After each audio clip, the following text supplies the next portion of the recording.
Tuition coaching സെന്ററുകൾ അടക്കം മതവിദ്യാഭ്യാസ സ്ഥാപനങ്ങൾക്ക് ഒക്കെ ഇന്ന് അവധി പ്രഖ്യാപിച്ചിരിക്കുന്ന സാഹചര്യം കൂടിയാണ്. കഴിവതും വീടിനുള്ളിൽ തന്നെ ഇരിക്കാനുള്ള ഒരു നിർദ്ദേശമാണ് നൽകിയിട്ടുള്ളത്. മറ്റനാവശ്യ യാത്രകളൊക്കെ ഒഴിവാക്കണം.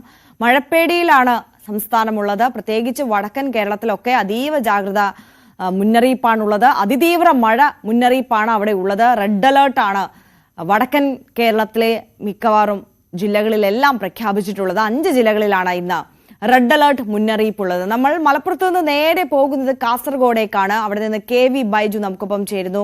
Baiju, very good morning. കാസർഗോട്ടെ ഒരു സാഹചര്യം എങ്ങനെയാണ്? ഇത്തവണ കാലവർഷം ആദ്യം എത്തിയത് വടക്കൻ കേരളത്തിലാണ് എന്നുള്ള പ്രത്യേകത കൂടിയുണ്ട്. അതോടൊപ്പം ഈ കാസർഗോട്ടെ ഒരു സാഹചര്യം എടുത്താൽ അവിടെ റെഡ് അലേർട്ട് മുന്നറിയിപ്പാണ്. വലിയ ആശങ്കപ്പെടുത്തുന്ന ഒരു സാഹചര്യമാണോ ഉള്ളത്?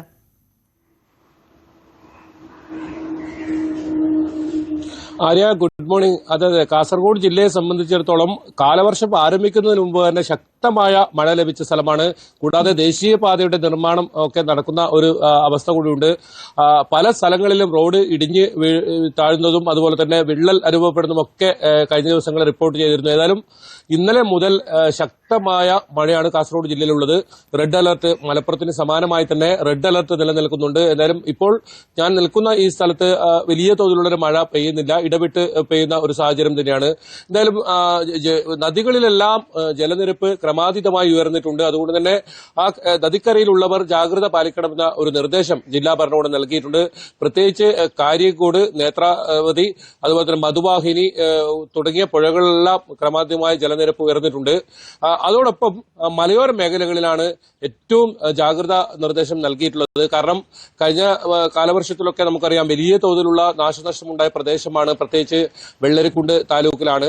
മണ്ണിടിച്ചൽ സാധ്യതാ മേഖലയാണ്. രാത്രികാലങ്ങളിലുള്ള യാത്ര പരമാവധി ഒഴിവാക്കണമെന്ന നിർദ്ദേശം നൽകിയിട്ടുണ്ട്. മറ്റു ജില്ലകളിൽ സമാനമായി തന്നെ ടൂറിസം മേഖലകളിൽ കടുത്ത നിയന്ത്രണം കാസർഗോഡ് ജില്ലയിലും ഏർപ്പെടുത്തിയിട്ടുണ്ട്. പ്രത്യേകിച്ച് ബീച്ചുകളിൽ ആണ് ഈ നിയന്ത്രണം ഉള്ളത്.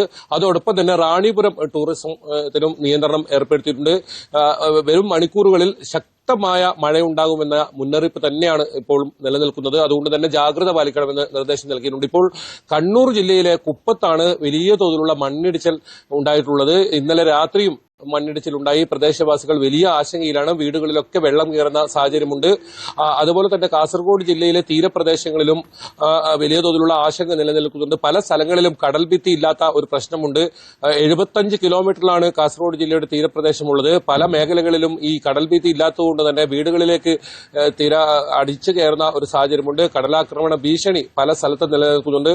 കഴിഞ്ഞ കാലവർഷത്തിൽ തന്നെ നിരവധി വീടുകളാണ് ഈ പ്രദേശത്തൊക്കെ നഷ്ടപ്പെട്ടത്. ഇത്തവണയും ആ ഒരു ആശങ്ക പ്രത്യേകിച്ച് കസബ, അജാനൂർ, തൈക്കടപ്പുറം, ഷെറിയ മേഖലകളിലൊക്കെ വലിയ തോതിലുള്ള ആശങ്ക ഈ തീരപ്രദേശത്ത് നിലനിൽക്കുന്നുണ്ട്. എന്തായാലും ദുരിതാശ്വാസ ക്യാമ്പുകളെല്ലാം ഒരുക്കിയിട്ടുണ്ട്. ഇതുവരെ ആരെയും ദുരിതാശ്വാസ ക്യാമ്പുകളിലേക്ക് മാറ്റിയിട്ടില്ല. വലിയ തോതിലുള്ള ഒരു സംഭവം കാലാവസ്ഥ കെടുതി കാസർഗോഡ് ജില്ലയിൽ ഉണ്ടായിട്ടില്ല. മരങ്ങൾ പല ഭാഗങ്ങളിലും കടപുഴകി വീഴുന്ന സാഹചര്യം ഉണ്ടായിട്ടുണ്ട്. അതുപോലെ തന്നെ ഈ അപകടകരമായ സാഹചര്യത്തിലുള്ള മരങ്ങൾ മുറിച്ചു മാറ്റാൻ ജില്ലാ ഭരണകൂടം നിർദ്ദേശം നൽകിയിട്ടുണ്ട്. എന്തായാലും ദേശീയപാത തന്നെയാണ് കാസർഗോഡ് ജില്ലയെ സംബന്ധിച്ചിടത്തോളം നിലവിൽ വലിയ ആശങ്ക ഉണ്ടാക്കുന്നത്. 52 ഇടത്താണ് അപകട സാധ്യത മുന്നറിയിപ്പുള്ളത്. ഏതായാലും പ്രത്യേകിച്ച് ഡ്രൈനേജ് ഇല്ലാതെ ഒരു സംവിധാനം അശാസ്ത്രീയമായ രീതിയിൽ പലയിടങ്ങളിലും ഈ റോഡിന്റെ നിർമ്മാണം പുരോഗമിക്കുന്നത് അത് തന്നെയാണ് വലിയ ആശങ്ക ഉണ്ടാക്കുന്നത്. ഏതായാലും ജില്ലാ ഭരണകൂടം ഇതിൽ ഇടപെടുന്നുണ്ട്. കൃത്യമായി ഇടപെട്ട് വീരമലക്കുന്ന് നമുക്കറിയാം കഴിഞ്ഞ ദിവസം ഇവിടെ ഒരു തൊഴിലാളി മണ്ണിടിഞ്ഞ് മരിക്കുന്ന സാഹചര്യം പോലും ഉണ്ടായിരുന്നു. 20ഓളം വീടുകളാണ് ഇവിടെ അപകടാവസ്ഥയിലുള്ളത്. അതോടൊപ്പം തന്നെ ചെങ്കള ഭാഗങ്ങളിലാണ് വലിയ ആശങ്കയുള്ളത്. ദേശീയപാത നിർമ്മാണം നടക്കുന്ന 2ാം റീച്ചാണ് ഇത്. ചെങ്കള മുതൽ തളിപ്പുറം വരുന്ന 2ാം റീച്ച് മെഗാ കൺസ്ട്രക്ഷൻ ആണ്. വലിയ തോതിലുള്ള ആക്ഷേപം ഉയർന്നിട്ടുള്ളത് ഈ മേഖലകളിലാണ്. എന്തായാലും ജില്ലാ ഭരണകൂടം ഇത് കൃത്യമായി നിരീക്ഷിച്ചു വരുന്നുണ്ട്. വലിയ ജാഗ്രതാ നിർദ്ദേശം തന്നെയാണ് ഇപ്പോൾ കാസർഗോഡ് ജില്ലയിലും നൽകിയിട്ടുള്ളത്. ആര്യ, തീർച്ചയായും കാസർഗോഡ് ജില്ലയിലെ സാഹചര്യമാണ് KV ബൈജു പങ്കുവച്ചത്. ബൈജുവിന്റെ ഫ്രെയിമിൽ തന്നെ വ്യക്തമായിരുന്നു ഇടതടവില്ലാതെ മഴ പെയ്തുകൊണ്ടിരിക്കുകയാണ്. ശക്തമായ കാറ്റ് ആ മേഖലയിൽ ആഞ്ഞ് വീശുന്നുണ്ട്. എന്തായാലും ചെറിയ രീതിയിലുള്ള മഴക്കെടുതികളൊക്കെ കാസർഗോഡ് ജില്ലയിലും റിപ്പോർട്ട് ചെയ്യുന്ന സാഹചര്യമാണ്.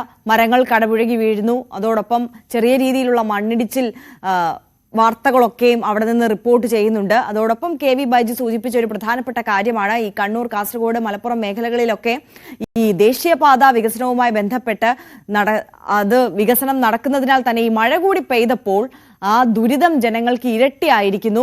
കുപ്പത്ത് വീണ്ടും മണ്ണിടിഞ്ഞ സാഹചര്യമുണ്ട്. കണ്ണൂർ കുപ്പത്ത് ദേശീയപാത നിർമ്മാണം നടക്കുന്ന സ്ഥലത്ത് നേരത്തെയും 2 ദിവസം മുമ്പൊക്കെ അവിടെ മണ്ണിടിച്ചിൽ ഉണ്ടായതാണ്. വീണ്ടും അവിടെ മണ്ണിടിയുന്ന സാഹചര്യം ഉണ്ടായിട്ടുണ്ട്. അങ്ങനെ കാസർഗോഡ് ജില്ല അടക്കമുള്ള വടക്കൻ ജില്ലകളുടെ ഒരു വിവരങ്ങൾ കൂടിയാണ് KV ബൈജു പങ്കുവച്ചത്. ഇനി നമുക്ക് പത്തനംതിട്ട ജില്ലയിലേക്ക് പോകാം. അവിടെ നിന്ന് ശശിനാരായണൻ നമുക്കൊപ്പം ചേരുകയാണ്. ശശിനാരായണൻ, വലിയ രീതിയിൽ മഴ ലഭിക്കുന്ന ഒരു ജില്ലയാണ് പത്തനംതിട്ട ജില്ല. അവിടുത്തെ മലയോര മേഖലകളിലെ അടക്കം സാഹചര്യം എങ്ങനെയാണ്? പത്തനംതിട്ട ജില്ലയില് ശക്തമായ മഴയാണ് ഇന്നലെ രാത്രി ഉണ്ടായിരുന്നത്. ഇന്ന് പുലർച്ചയോടുകൂടി മഴയ്ക്ക് അല്പം ശമനമുണ്ടായി. രാത്രി മുഴുവൻ വലിയ തോതിലുള്ള മഴ ജില്ലയിൽ പരക്കം ലഭിക്കുകയുണ്ടായി. പല സ്ഥലങ്ങളിലും മരം കടപുഴകി വീണ് റോഡ് ഗതാഗതം തടസ്സപ്പെട്ട സാഹചര്യമുണ്ട്. ശബരിമല റോഡിൽ പമ്പ മുതൽ ചാലക്കയം മുതൽ പമ്പ വരെയുള്ള ഭാഗങ്ങളിൽ മരം വീണ് റോഡ് തടസ്സപ്പെട്ടിട്ടുണ്ട്. ഒപ്പം ചിറ്റാറിലും മരം വീണ് ഗതാഗതം തടസ്സപ്പെട്ടിട്ടുണ്ട്. കൊക്കാത്തോട്ടിൽ നിന്ന് രാത്രി മരം വീണ് റോഡ് ഗതാഗതം തടസ്സപ്പെട്ടു. അവിടെ എത്തിയ KSRTC ബസ് രാത്രി കുടുങ്ങിപ്പോകുന്ന ഒരു അവസരം ഉണ്ടായിരുന്നു. എന്തായാലും നദിയിലെ ജലനിരപ്പ് അച്ചൻകുളാറ്റ് നദിയിലെ ജലനിരപ്പും ഒഴുക്കി വർദ്ധിച്ചിട്ടുണ്ട്. എന്തായാലും ഇന്നലെ രാത്രി 8 മണിയോടുകൂടി തന്നെ കോന്നി ആട്ടച്ചാക്കൽ സ്വദേശി ഈ ഒഴുക്കിൽപ്പെട്ട് പോകുന്നൊരു സാഹചര്യം ഉണ്ടായിരുന്നു. എന്തായാലും അത്ഭുതകരമായി അദ്ദേഹത്തെ രക്ഷപ്പെടുത്തി. 2 കിലോമീറ്റർ ദൂരം അച്ചൻകുളാറ്റിൽ ഒഴുകിപ്പോയതിനു ശേഷമാണ് അദ്ദേഹത്തെ നാട്ടുകാർ രക്ഷപ്പെടുത്തിയത്. കിഴക്കൻ മലയോര മേഖലയിൽ രാത്രികാലങ്ങളിൽ വനമേഖലകളിൽ ശക്തമായ മഴയാണ് പത്തനംതിട്ട ജില്ലയിൽ ലഭിക്കുന്നത്.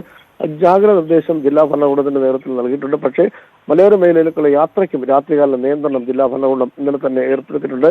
ഇന്ന് മുതൽ 28-ാം തീയതി വരെയുള്ള കാലയളവിൽ രാത്രികാല യാത്രയ്ക്ക് നിരോധനമുണ്ട്. വിനോദസഞ്ചാര മേഖല, കുട്ടവഞ്ചി സവാരി കേന്ദ്രം, അതുപോലെ തന്നെ ഗവി അടക്കമുള്ള മേഖലയ്ക്കുള്ള യാത്രയ്ക്കും നിയന്ത്രണം ഏർപ്പെടുത്തിയിട്ടുണ്ട്. ഒപ്പം ക്വാറികളുടെ പ്രവർത്തനം നിർത്തിവെക്കാനും ജില്ലാ ഭരണകൂടം ഇപ്പോൾ നിർദ്ദേശം നൽകിയിരിക്കുന്നു. ഇതിൽ ഉപരിയായി മണ്ണിടിച്ചിലുള്ള മേഖല, ഉരുൾപൊട്ടലുള്ള മേഖല തുടങ്ങിയ പ്രദേശങ്ങൾ പത്തനംതിട്ട ജില്ലയിൽ ഏറെയാണ്. ആ പ്രദേശങ്ങളിലെല്ലാം പ്രദേശവാസികൾക്ക് ജാഗ്രതാ നിർദ്ദേശം നൽകിയിട്ടുണ്ട്. അടിയന്തര ഘട്ടം വന്നാൽ ഇവരെ മാറ്റി പാർപ്പിക്കേണ്ട നിർദ്ദേശം കൂടി നൽകിയിട്ടുണ്ട്. അതിനുള്ള ക്രമീകരണങ്ങളും പല സ്കൂളുകളിലും ഏർപ്പെടുത്തിയിട്ടുണ്ട്. പക്ഷേ നിലവിലത്തെ സാഹചര്യത്തിൽ ആളുകളെ ആരും തന്നെ ഒരു ക്യാമ്പിലേക്കും മാറ്റിയിട്ടില്ല. നിലവിൽ രാത്രി കാലങ്ങളിൽ ശക്തമായ അതിതീവ്ര മഴ പെയ്യുന്നു എന്നതാണ് ആശങ്ക ഉണ്ടാക്കുന്നത്. നദിയിലെ അച്ചൻകോവിൽ പമ്പ നദികളിലെ ജലനിരപ്പ് നേരിയ തോതിൽ ഉയർന്നിട്ടുണ്ട്. പക്ഷേ ആളുകളെ ആരും ഈ പ്രദേശങ്ങളിൽ താമസിക്കുന്നവരെ മറ്റ് ക്യാമ്പുകളിലേക്ക് മാറ്റുന്ന ഒരു സാഹചര്യം നിലവിലത്തെ സാഹചര്യത്തില്ല. പക്ഷേ എന്തെങ്കിലും അത്തരം അടിയന്തര സാഹചര്യം ഉണ്ടായാൽ അവരെ അത്തരം കേന്ദ്രങ്ങളിലേക്ക് മാറ്റുന്നതിനുള്ള എല്ലാ നടപടികളും ജില്ലാ ഭരണകൂടത്തിന്റെ നേതൃത്വത്തിൽ നടപ്പിലാക്കിയിട്ടുണ്ട്. ഗതാഗത തടസ്സമാണ് പ്രധാനമായിട്ടും. അതിലുപരിയായി കൂടുതൽ വൈദ്യുതി തടസ്സം, മിക്ക സ്ഥലങ്ങളിലും മരം വീണ് വൈദ്യുതി തടസ്സപ്പെട്ട ഒരു സാഹചര്യമുണ്ട്. രാത്രിയിൽ പൂർണ്ണമായി കോന്നി, അതുപോലെ തന്നെ അടൂര്, പല പ്രദേശങ്ങളിലും വൈദ്യുതി മുടങ്ങുന്ന ഒരു സാഹചര്യമുണ്ട്. അതെല്ലാം ഈ മരം വീണ് ഇലക്ട്രിക് പോസ്റ്റുകൾ ഒടിഞ്ഞതിന്റെ പേരിൽ വൈദ്യുതി തടസ്സവും ഈ പ്രദേശങ്ങളിൽ വ്യാപകമായി ഉണ്ടായിട്ടുണ്ട്. എന്തായാലും ഒരു ജാഗ്രത നിർദ്ദേശം ജില്ലയിൽ തുടരുകയാണ്. 28-ാം തീയതിയാണ്, അതായത് ഇന്ന് മുതൽ 28-ാം തീയതിയാണ് ഇത്ര ഒരു ജാഗ്രത നിർദ്ദേശം നൽകിയിരിക്കുന്നത്. മലയോര മേഖലയ്ക്ക് യാത്രാ നിയന്ത്രണം അടക്കം ഏർപ്പെടുത്തിയിട്ടുണ്ട്.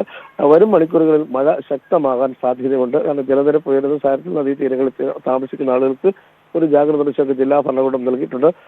എന്തായാലും ജാഗ്രതാ നിർദ്ദേശം ജനങ്ങൾ കരുതിയിരിക്കുക എന്നുള്ളതാണ് ഒരു മുന്നറിയിപ്പാണ് നൽകുന്നത്. പക്ഷെ ആശങ്കപ്പെടേണ്ട, ആളുകളെ ഭയപ്പെടുത്തേണ്ട സാഹചര്യമില്ല. പക്ഷേ മുൻകൂട്ടി മണ്ണിടിച്ചിലുള്ള മേഖലകൾ ഏറെയാണ്. ചെയ്തത്തോടെ, തണ്ണിത്തോട്, ചിറ്റാറ്, അങ്ങമൂതി തുടങ്ങിയ ഭാഗങ്ങളിൽ കൊക്കാത്തോടക്കമുള്ള മേഖലകൾ ഈ മണ്ണിടിച്ചിലും ഉരുൾപൊട്ടലും സാധ്യതയുള്ള മേഖലയാണ്. അതുകൊണ്ട് തന്നെയാണ് അത്തരത്തിലൊരു ജാഗ്രത നൽകിയിട്ടുള്ളത്. ആര്യ, തീർച്ചയായും ശശിനാരായണനാണ് പത്തനംതിട്ടയിൽ നിന്ന് വിവരങ്ങൾ നൽകിയത്. അതിശക്തമായ മഴയാണ് പത്തനംതിട്ട ജില്ലയിലും രേഖപ്പെടുത്തുന്നത്. ജാഗ്രതാ നിർദ്ദേശം അവിടെയും തുടരുകയാണ്.